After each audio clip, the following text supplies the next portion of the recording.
नमस्कार, मैं हूं दानिश। आप देख रहे हैं टुडे न्यूज 24। खूंखार अपराधी विकास दुबे आज सुबह पुलिस मुठभेड़ में मारा गया है। जी हां, इस वक्त की बड़ी खबर है कि वो खूंखार अपराधी जिसने 8 पुलिसकर्मियों की हत्या की थी, उसको आज पुलिस ने एसटीएफ ने मुठभेड़ में मार गिराया है। क्या हुआ था, पहले पूरी डिटेल आपको बता देते हैं। कल उसको उज्जैन के महाकाल मंदिर से गिरफ्तार किया गया था, जो कि पुलिस का कहना था, लेकिन वीडियो फुटेज में और जो दिख रहा था उससे साफ ये था कि विकास दुबे ने सरेंडर किया था। सरेंडर के बाद उज्जैन पुलिस से यूपी पुलिस की बात होती है।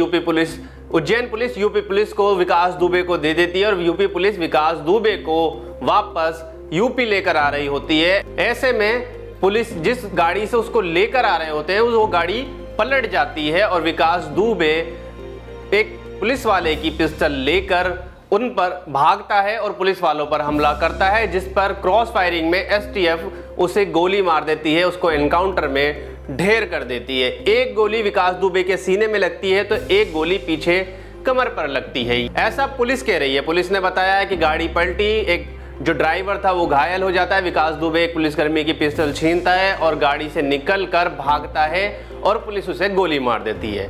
लेकिन इस एनकाउंटर से यूपी पुलिस पर एक बार फिर से सवाल उठ रहे हैं।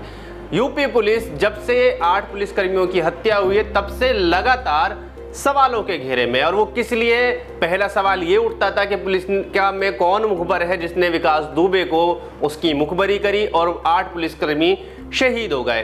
पहला ये लॉ एंड ऑर्डर पर यूपी की व्यवस्था पर सवाल उठे कि यूपी में इतने अब तक अपराधी कैसे बचे हुए हैं। फिर ये सवाल उठाया गया सरकार पर, सत्ता पर, कि उसको किसकी शय मिली हुई थी। उसके बाद फिर पुलिस पर इस बात के सवाल उठे कि आप इस बात का क्रेडिट क्यों ले रहे हो कि विकास दुबे को आपने उज्जैन से अरेस्ट किया, जबकि जो सामने आ रहा था वो ये था कि उसने सरेंडर किया।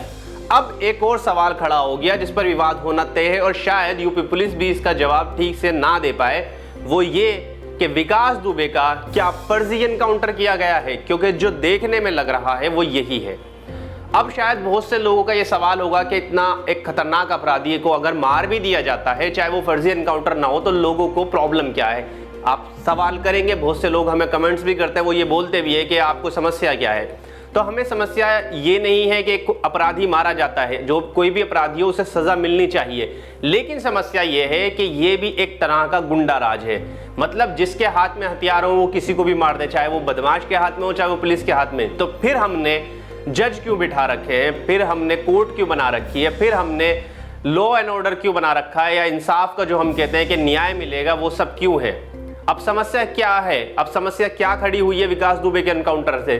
सबसे पहली समस्या ये खड़ी हुई है कि विकास दुबे के साथ ही सारे राज दफन हो गए। अगर विकास दुबे जिंदा होता तो वो उन लोगों के शायद नाम भी बताता, और जो बड़े बड़े नेता हैं जो खादी पहनते हैं उनके काले चेहरे सामने आते, क्योंकि विकास दुबे से को जब लाया जा रहा था तब उसने पूछताछ में कई सारे खुलासे किए थे। उसने ये भी बताया था कि बहुत से पुलिसकर्मियों को उसने खरीद रखा था, वो पैसा देता था उनको, उनके नाम सामने आते कि पुलिस विभाग में कौन है वो देशद्रोही जो इस तरह के काम कर रहे हैं, वो नाम सामने आते। उसने ये भी कबूल किया था कि शहीद होने वाले देवेंद्र मिश्रा से उसकी बनती नहीं थी, इसलिए उसने उनको मारने का प्लान किया। उसने थोड़े से ही टाइम में इतना सारा कबूलनामा कर लिया था। अगर वो जिंदा रहता तो बहुत सारे नेताओं के, विधायकों के, बड़े बड़े जो बाहुबली है उनके नाम सामने आते।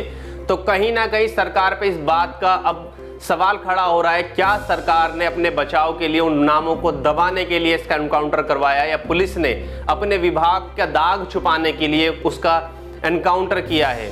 अब इस एनकाउंटर की थ्योरी देखिए, ये हम आपको एक वीडियो दिखाते हैं। इस वीडियो में देखिए विकास दुबे पहले सफारी में दिख रहा है, टाटा सफारी में बैठा हुआ है, और जिसमें इसका एनकाउंटर हुआ जो गाड़ी पलटी वो टीयूवी है। सबसे पहला सवाल ये खड़ा होता है कि आपने गाड़ियां क्यों बदली, क्या जरूरत पड़ी थी कि सफारी में से उसको निकालकर टीयूवी में बिठा दिया। जिस गाड़ी का एक्सीडेंट हुआ, जो गाड़ी पलटी, वो टीयूवी थी, हम फिर से बता दें, और जिस गाड़ी में विकास दुबे को उज्जैन से लाया जा रहा था वो सफारी थी। आप इस फुटेज में, वीडियो में देख सकते हैं कि किस तरह से गाड़ियां बदली गई।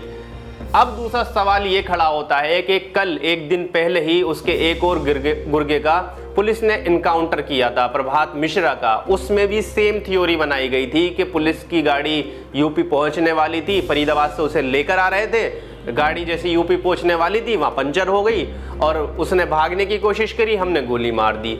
अब सेम यही फिल्मी स्क्रिप्ट विकास दुबे के एनकाउंटर में दिखाई जा रही है। क्या दिखाई जा रही है कि गाड़ी पलट गई, विकास दुबे भागा, हमने गोली मार दी। अब ये फिल्मी क्यों कह रहे हैं हम? पहली बात तो ये, विकास दुबे की का एक्सीडेंट होया हुआ था पहले ही, उसकी दोनों टांगों में रॉड डली हुई थी, वो भाग नहीं सकता था। जब वो पैदल भी चलता था तो लंगड़ा कर चलता था, और इस बात की पुष्टि कल उस गार्ड ने भी करी थी जिसने उसको महाकाल मंदिर में देखा था। उसने भी बताया था वो लंगड़ा के चल रहा था, इसलिए लोगों को शक हुआ। तो जो व्यक्ति चल ही नहीं सकता वो भाग कैसे सकता है? सबसे पहला सवाल यही उठेगा, जब क्योंकि इसके लिए कोर्ट भी जा चुके हैं। विकास दुबे के जो समर्थक है उन्होंने इस बात की जांच की बात करी है कि सीबीआई की भी जांच होनी चाहिए कि फर्जी एनकाउंटर था। अब दूसरा बात ये होती है कि क्या पुलिस के पास सही गाड़ियां नहीं है? एक गाड़ी खराब हो जाती है, दूसरी गाड़ी पलट जाती है, और क्या पुलिस के पास नौसिखिए ड्राइवर है कि जो ड्राइवर ढंग से ड्राइविंग भी नहीं कर सकता? क्योंकि आप फुटेज में देखिए, दोबारा इस फुटेज को गौर से देखिए, जो गाड़ी पलटी हुई है, गाड़ी का कोई शीशा डैमेज नहीं है, गाड़ी पर कोई स्क्रैच नहीं है, कहीं से डैमेज नहीं दिख रही, सिर्फ एक खिड़की टूटी हुई है, कोई दरवाजा खुला हुआ नहीं है कि विकास दुबे ने दरवाजा खोला और दरवाजे से निकलकर भागा हो। एक खिड़की से एक उस व्यक्ति के लिए जो पैदल भी ठीक से नहीं चल सकता, क्या संभव है बाहर निकलना, और वो भी हथियार लेके, जो गाड़ी के अंदर पुलिस वाले बैठे हुए हैं उन सारे लोगों से छूटकर? तो ये कहीं ना कहीं सवाल खड़ा हो रहा है। जो थ्योरी पुलिस ने बना तो ली, लेकिन अब उसको एक्सप्लेन नहीं कर पाएगी। और दूसरी चीज, जो आप रोड पे देखेंगे, रोड पर कहीं पर भी कोई डैमेज नहीं हुआ। अगर गाड़ी पलटती है, किसी चीज से टकराती है, तो वो दूसरी चीज भी तो डैमेज होनी चाहिए। आप इसको फुटेज को ढंग से देखिए, ध्यान से देखिए, कहीं पर भी रोड पर कोई भी डैमेज नहीं दिखाई दे रहा, सिर्फ गाड़ी का डैमेज दिखाई दे रहा है। गाड़ी टूटी है, लेकिन जब गाड़ी किसी चीज से टकराती है, पलटती है, तो उस पर स्क्रैच आना सबसे पहला काम होता है। सबसे जो डेंट आता है, स्क्रैच आता है, वो 100% आएगा। लेकिन इस पूरी गाड़ी पर कहीं भी डेंट नहीं दिख रहा, कहीं पर भी स्क्रैच नहीं दिख रही। बस आगे का जो बम्पर है वो टूटा हुआ है, ऐसा लग रहा है जैसे उसको तोड़ा गया है। तो कहीं ना कहीं ये पूरा सीन जो बता रहा है वो साफ ये बता रहा है कि शायद पुलिस ने उसका एनकाउंटर करा और जो अपनी कहानी बना रही है उसको बनाने में पूरी तरह से सक्सेस नहीं हो पा रही है। और लगातार पुलिस इसी घेरे में, सवालों के घेरे में आ रही है कि आपने ऐसा क्यों करा। और दूसरा जो सवाल है वो सवाल ये है कि जब आप उसको लेने उज्जैन जाते हो तो आप चार्टर्ड प्लेन से जाते हो, लेकिन जब वापस आते हो तो उसको बाय रोड लेकर आते हो, जो कि सेफ नहीं था। अगर आप बाय एयर उसको लेकर आते तो शायद सबसे ज्यादा सेफ था, वो जिंदा आता और उससे आप बहुत सारे राज उगलवा सकते थे। और दूसरी बात, एक और सवाल ये है कि जब इतना खतरनाक अपराधी कोई पकड़ा जाता है तो उसके हाथ क्यों नहीं बांधे जाते, उसके पैर क्यों नहीं बांधे जाते, उसे खुला क्यों लेकर आया जाता है? क्या ये पुलिस ने पहले से ही प्लानिंग कर रखी थी कि चाहे वो सरेंडर करे, चाहे वो कुछ भी करे, हमने तो उसे मार नहीं है? ये तो वो बात हो गई कि हमारा तो ठोको राज चल रहा है, हम तो जिस मर्जी को गोली मार देंगे, चाहे कोर्ट जाए, चाहे जज कोई इंसाफ कहता रहे, हमें उससे मतलब नहीं है। अगर कोई भी अपराधी होगा हम तो गोली मारेंगे। लेकिन जब वो जनता को मार रहा होता है तब पुलिस को समझ नहीं आता। पुलिस को भी तब याद आती है उसे मारने की जब पुलिस वाले खुद शहीद हो जाते हैं। आम जनता को जब मरती है, जब पुलिस को कोई फर्क नहीं पड़ता।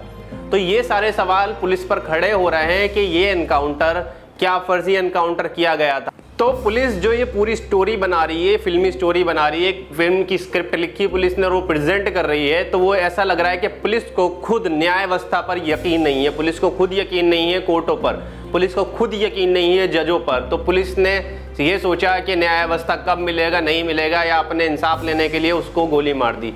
और अगर विकास दुबे को भागना ही होता तो विकास दुबे कल भागता जब वो महाकाल मंदिर में था। हम दोबारा ये वीडियो आपको दिखाते हैं। इस वीडियो में देखिए कितने आराम से वो पैदल चल के आ रहा है सिक्योरिटी गार्ड के साथ, जैसे उसने सोच रखा था कि मुझे पुलिस के आगे सरेंडर ही होना है। अगर वो भागना चाहता तो सबसे पहले कल वो महाकाल मंदिर से ही भाग जाता और पुलिस के हत्थे चढ़ता ही नहीं। लेकिन उसने ऐसा नहीं किया क्योंकि वो जिंदा रहना चाह रहा था और वो ये चाह रहा था कि मैं अरेस्ट हो जाऊं और मैं एनकाउंटर से बच जाऊं। अगर वो ये सोच रहा था तो वो आज भी नहीं भागा होगा। इससे यही लगता है कि फिर दोबारा से पुलिस सवाल उठ जाता है पुलिस विभाग पर कि आपने ये फर्जी इनकाउंटर किया। अगर ऐसा किया था तो पुलिस फिर को न्याय व्यवस्था पर क्यों यकीन नहीं है? पुलिस ने क्या अपना सिर्फ बदला लिया है?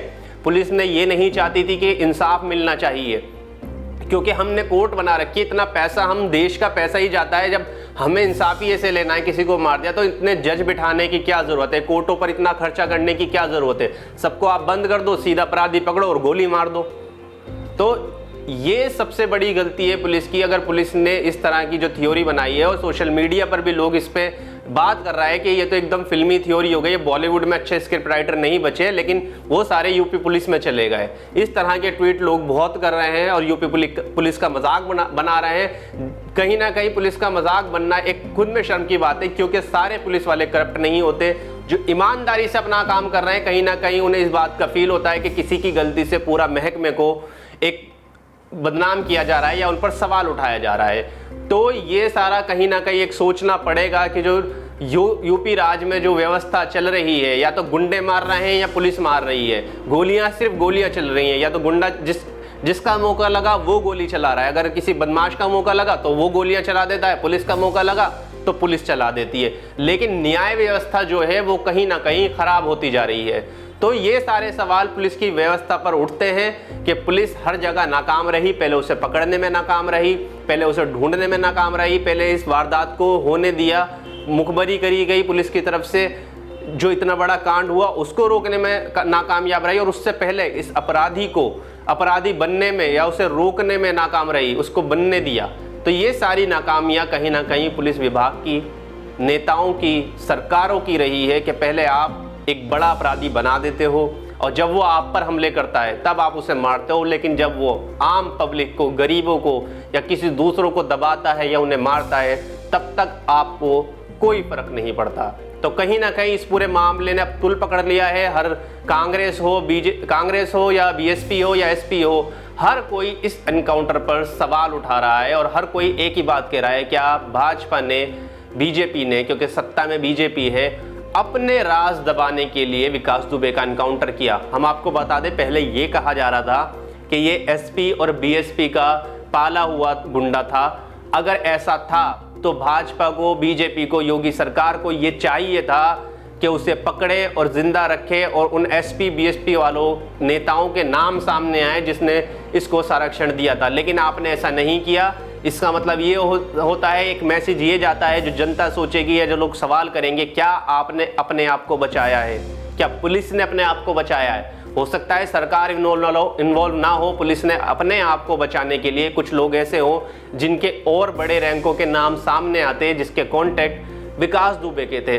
तो क्या पुलिस ने उन सबको बचाने के लिए ऐसा किया है? ये सारे सवाल पुलिस पर खड़े होते हैं, और हम ये सवाल लगातार करते रहेंगे।